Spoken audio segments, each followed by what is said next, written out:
O caminho da autotransformação. Eva Pierrakos. Capítulo 7, parte 2. Interações destrutivas. Não é nada fácil perscrutar a interação subjacente e os vários efeitos de um relacionamento em que as dificuldades de ambos os parceiros são expostas abertamente e aceitas. Mas nada pode ser mais belo e recompensador. Qualquer pessoa que entre no estado de iluminação em que isto é possível, não temerá mais nenhuma espécie de interação. As dificuldades e medos surgem na medida exata em que você projeta nos outros seus próprios problemas ao relacionar-se e ainda considera os outros responsáveis por coisas que vão contra seu desejo. Isto pode assumir muitas formas sutis. Você pode concentrar-se constantemente nas faltas dos outros, porque à primeira vista uma concentração assim lhe parece justificada. Você pode sutilmente supervalorizar um lado da interação ou excluir o outro. Essas distorções indicam projeção e negação da própria responsabilidade pelas dificuldades do relacionamento. Essa negação fomenta a dependência da perfeição do outro, que por sua vez cria medo e hostilidade por sentir-se deprimido quando o outro não corresponde ao padrão de perfeição. Meu caro amigo, não importa o tipo de erro que o outro possa cometer. Se você está perturbado, há algo no seu íntimo a que você não dá a devida atenção. Quando digo perturbado, o sentido é muito específico. Não falo de uma raiva explícita que se expressa sem culpa e não deixa rastro de confusão e sofrimento interiores. Refiro-me ao tipo de perturbação que nasce do conflito e que causa mais conflito ainda. Uma tendência muito comum das pessoas é dizer: é você que está me provocando. O jogo de culpar os outros é tão difundido que você mal consegue percebê-lo. Um ser humano culpa o outro, um país acusa o outro, um grupo responsabiliza o outro. Este é um processo em permanente andamento no nível atual de desenvolvimento da humanidade. Na verdade, trata-se de um dos processos mais prejudiciais e ilusórios que se possa imaginar. O sofrimento e os conflitos insolúveis daí decorrentes são infinitamente desproporcionais com relação ao pequeno e momentâneo prazer. Apesar disso, porém, as pessoas extraem prazer dessa atitude. Os que fazem esse jogo realmente prejudicam a si mesmos e aos outros, e eu recomendo enfaticamente que você comece a ter consciência de seu desenvolvimento e o seu envolvimento cego nesse jogo de atribuição de culpa. Mas o que dizer da vítima? Que deve fazer essa pessoa como vítima? Seu primeiro problema é que você não está sequer consciente do que está acontecendo. Geralmente, o ato de vitimar é feito de um modo sutil, emocional e desarticulado. Nenhuma palavra sequer é dita para lançar a culpa silenciosa e encoberta. Antes, é expressa indiretamente de muitas maneiras. O que se requer, em primeiro lugar, é consciência clara e articulada. De outro modo, você reagiria inconscientemente de maneiras também destrutivas, erroneamente autodefensivas. Assim, ninguém conhece de fato os intrincados níveis de ação, reação e interação, até que os fios se tornam tão emaranhados que parece impossível desembaraçá-lo. Muitos relacionamentos se desfizeram devido a uma interação inconsciente desse tipo. Jogar a incriminação significa espalhar veneno, medo e pelo menos tanta culpa quanta se tenta projetar. Os alvos dessa incriminação e culpa podem reagir de muitos modos diferentes de acordo com seus próprios problemas e conflitos não resolvidos. Enquanto a reação for cega e a projeção de culpa é inconsciente, a contra-reação também será neurótica e destrutiva. Somente a percepção consciente pode evitar isso. Somente então você será capaz de recusar um fardo que está sendo posto sobre seus ombros. Somente então você pode articular o modo de como atingir o alvo. Como alcançar a realização e o prazer. Num relacionamento que está em vias de se desenvolver, a pessoa deve estar alerta em relação a esta armadilha. Muito difícil de perceber porque a projeção de culpa é muito difundida. Além disso, os alvos dessa culpa devem procurá-la em si mesmos e também nos outros. Não me refiro a um confronto direto com relação a algo que a outra pessoa tenha feito de errado. Focalizo, sim, a culpa sutil da infelicidade pessoal. Esta é que deve ser questionada. A única maneira que você tem de evitar ser vítima da incriminação e da projeção de culpa é não aplicá-las a você mesmo.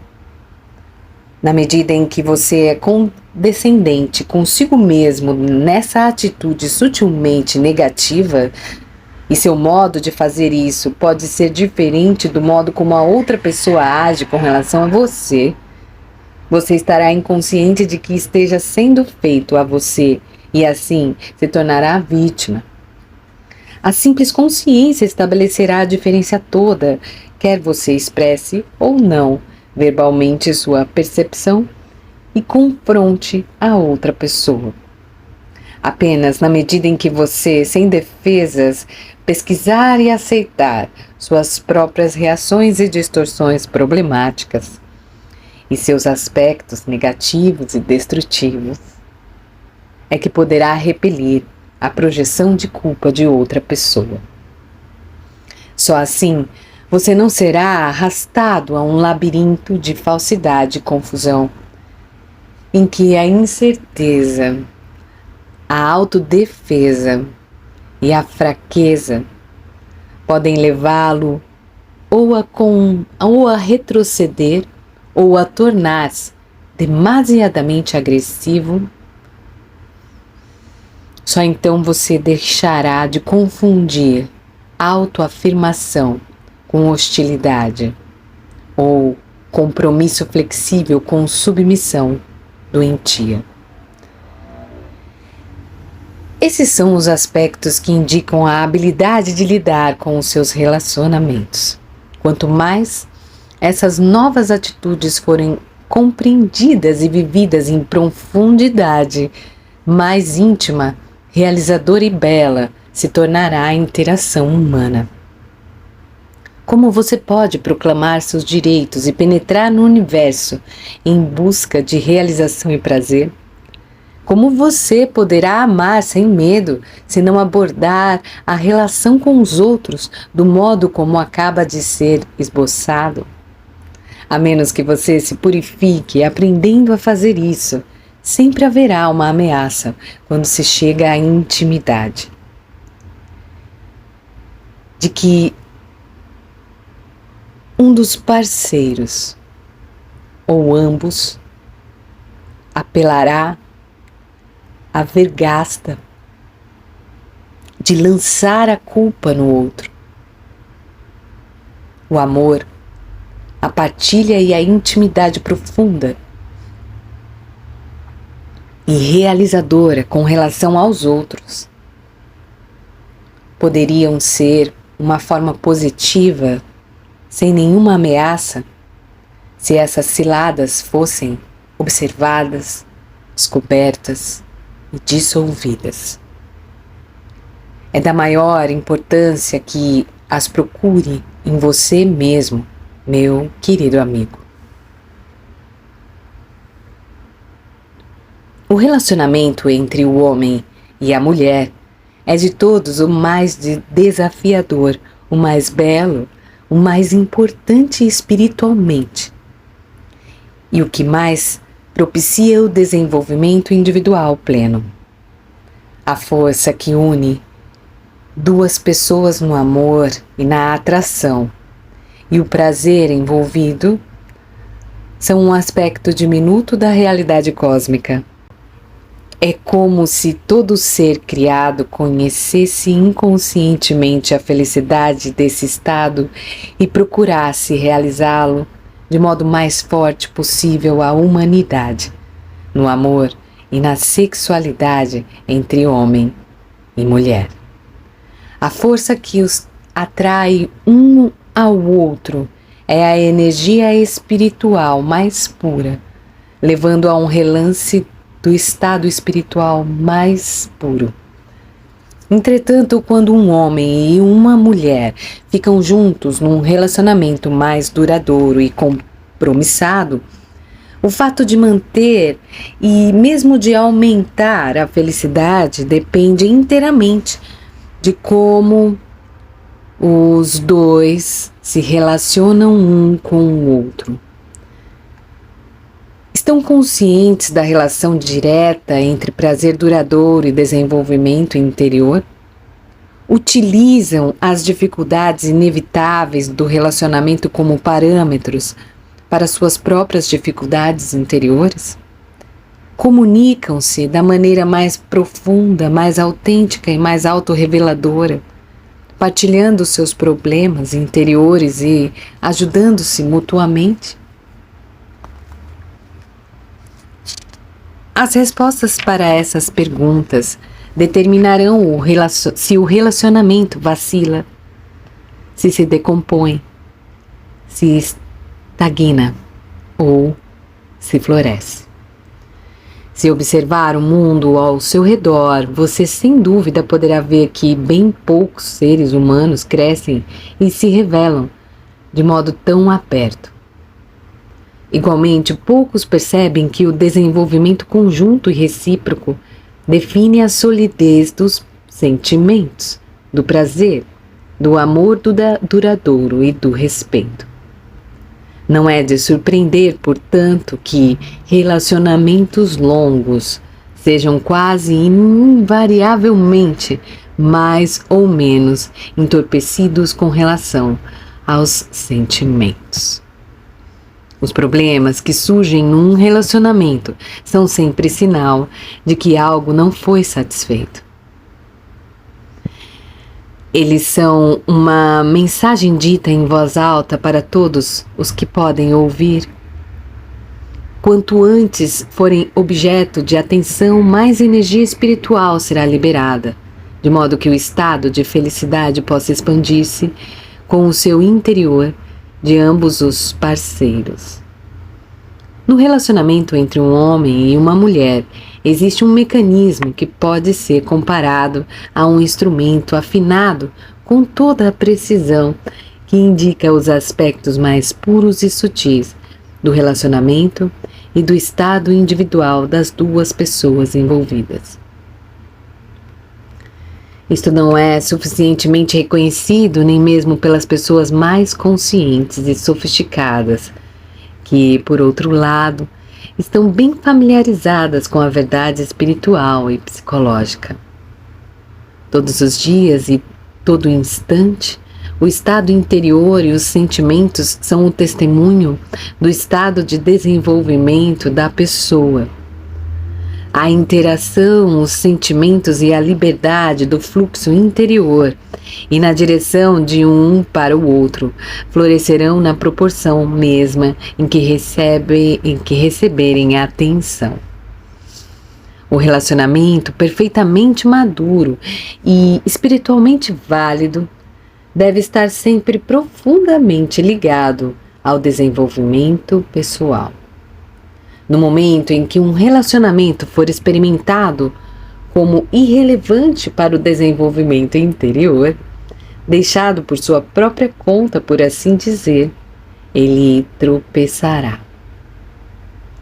Só quando ambos se desenvolvem até seu potencial último inerente é que o relacionamento pode tornar-se cada vez mais dinâmico e vivo. Este trabalho deve ser feito individual e mutuamente. Quando o relacionamento é enfocado nesse modo, ele se construirá sobre a rocha, não sobre a areia. Nenhum medo irá jamais encontrar espaço sob tais circunstâncias. Os sentimentos se expandirão e a segurança com relação ao eu e de um para com o outro se desenvolverá. Em um dado momento, cada parceiro servirá de espelho para o estado interior do outro e, portanto, para o relacionamento. Sempre que há atrito ou embotamento, é sinal de que algo está estagnado. Alguma interação entre as duas pessoas continua obscura e precisa ser analisada. Se for compreendida e trazida às claras, o desenvolvimento acontecerá numa velocidade máxima e na dimensão do sentimento, a felicidade, a alegria, a experiência profunda e o êxtase tornar-se-ão cada vez mais profundos e mais belos, e a vida adquirirá um sentido maior. De modo inverso, o medo, a intimidade, traz consigo rigidez e negação da parte que toca à pessoa nas dificuldades do relacionamento. Qualquer pessoa que ignore esses princípios ou que os considere de forma verbal apenas não está emocionalmente pronta a assumir a responsabilidade por seu sofrimento interior, tanto dentro de um relacionamento quanto fora dele. Vocês veem assim, meus amigos, que é da maior importância dar-se conta de que a felicidade e a beleza, que são realidades espirituais eternas, estão disponíveis para todos os que buscam a chave para os problemas da interação humana, como também da solidão em seus próprios corações. O desenvolvimento verdadeiro é uma realidade espiritual tanto quanto o são a realização profunda, uma vida vibrante e um relacionamento pleno de júbilo e felicidade. Quando você está interiormente preparado para relacionar-se com outro ser humano nesses termos, você encontra o parceiro adequado com quem é possível esse modo de partilhar. Ao utilizar esta que, de todas, é a chave mais importante, o relacionamento não mais o assustará e não mais o assediará com temores conscientes ou inconscientes. Quando essa passagem significativa tiver acontecido na sua vida e você não responsabilizar mais os outros por aquilo que sente ou deixa de sentir, você não se sentirá mais desamparado ou vitimizado. Assim, o desenvolvimento e o viver realizado e agradável se tornarão uma só e a mesma realidade. Levem com vocês esse novo material e a energia interior despertada por sua boa vontade. Possam essas palavras ser o começo de uma nova maneira interior de viver a vida. Para finalmente decidir, quero arriscar meus bons sentimentos. Mais do que no outro, quero buscar a causa em mim, a fim de que possa tornar-me livre para amar. Eu vou repetir. Quero arriscar meus bons sentimentos. Mais do que no outro, quero buscar a causa em mim, a fim de que possa tornar-me livre para amar. Este tipo de meditação verdadeiramente produzirá seus frutos. Se levarem um germe, uma partícula que seja desta palestra, ela terá sido proveitosa. Sejam abençoados todos vocês, meus caríssimos amigos, para que se tornem de fato os deuses que potencialmente são. O desenvolvimento emocional e sua função, capítulo 8, será lido no nosso próximo vídeo. Até lá!